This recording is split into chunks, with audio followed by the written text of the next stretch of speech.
So how do you build culture? The first thing you have to understand in building culture in any organization is to see who you already have in an organization. Now, we divide up most people in our organization as two types of people. People who are amazing people, but they're clocking in and out, versus people who are owners, who really feel like this is their company. Now, we'll have other podcasts about how to convert people in your organization to owners. But first, let's just talk about what happens when you have predominantly people who are clocking in and out and versus organizations where you have predominantly people who are owners. If you're in an organization where 80, 60, 70, 90% of people are clocking in and out, any person you bring into the organization is going to feel the pressure to conform to the majority of people who are clocking in and out. And by the way, they may be doing a great job, but they're still clocking in and out.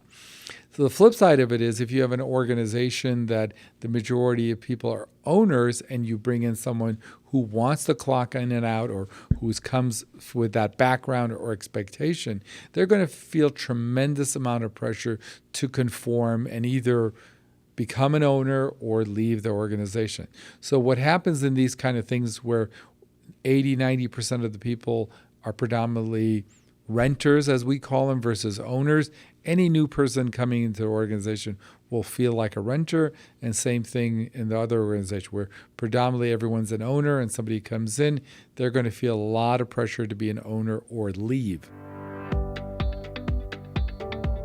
So I want to kind of go over this. And what I call this is enrolling people into your vision. So in other words, you as a leader come up with a idea. We're going to move more in this direction because our competitors are moving in that direction, or we're going to move in this direction because our competitors are not moving in that direction, or we're going to try to grow this side of the business, get rid of that side of the business, whatever it is. How do you make that decision? And once you make that decision, how do you convey the decision? I think in a lot of organizations, the decision is simply made at the C-suite level, or sometimes at that, literally by the CEO, and then as a memo or in a meeting saying, okay, we've decided this. I want to argue that's probably the worst thing someone can do, even if you have 100% control and authority, to go into a meeting and say, based on what I've read or blah, blah, blah, give a quick explanation. I have decided we are doing this. Even if you leave out the word I, but if it's implied that it was you that made that decision, then it's not ideal. eNational testing makes getting a simple laboratory test as easy as ordering something online. With 3 simple steps, you can have your tests ordered for STDs, general health, allergy testing, diabetes screening, blood titers, and more. You can simply go in for testing the same day and get your results quickly to your email. eNationalTesting.com's complete healthcare panels come with easy-to-understand results at over 2,700 locations nationwide. It's time to focus on yourself. eNationalTesting.com. Easy, convenient, and tailored to your health needs.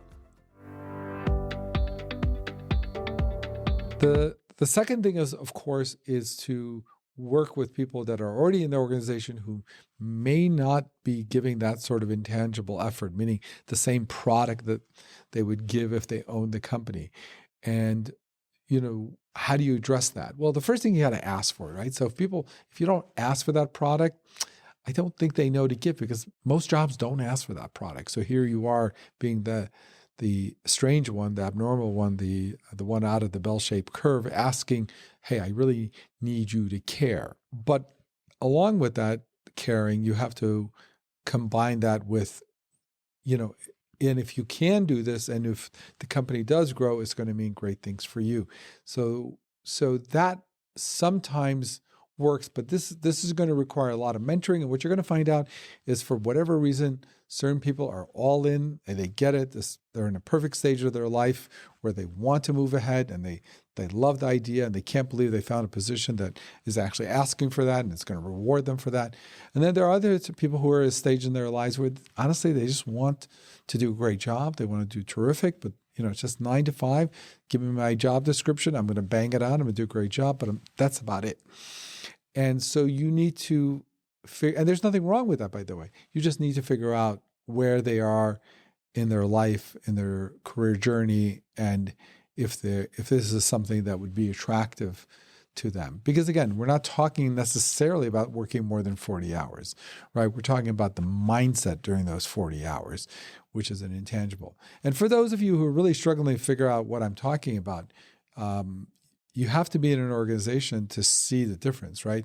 There are certain people that, get it or have gotten it, either however they got there, but they genuinely care about everything. And it's really personally important to them that the organization move in a positive direction. Next thing about employees that have been with you for a while is they become a really good breeding ground for recruiting management, right? Because who is the best person to lead a new department, to lead a new service you're providing? The best person would obviously be someone who's already been with you that you can promote in the ranks. So think of employee retention giving you access to a pool. It's like your own little mini Indeed program where you have a pool of people that you can pick from. So if a new client comes and you have to open a new office, a new service, you can go to the pool of long-term leaders and say, oh, Bill would be great for that. Susie would be great for that. So think about that. Now, there's cost. So we talked about the advantage, but what about the cost? It's actually the reverse, right? So there is a cost, as we all know, to hire and retrain someone who's new. So that is a financial number, whether it's 15, 20,000 until they get up and running, you're going to have to pay that cost. So every time somebody leaves a position and you have to refill it, cha-ching, cha-ching, cha-ching, you're hitting the cash register.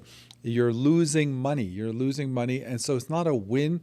Now, obviously, if the person is not a good fit, it's time to part. That's fine because you're going to lose more money the other way. But all things being equal, every time you have to replace an employee, it has a cost associated with it, right?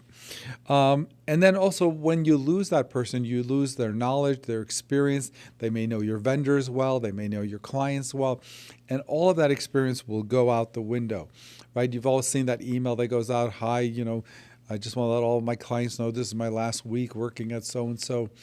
And all those relationships that were built, potentially goes out the window if you have a high rate of people leaving.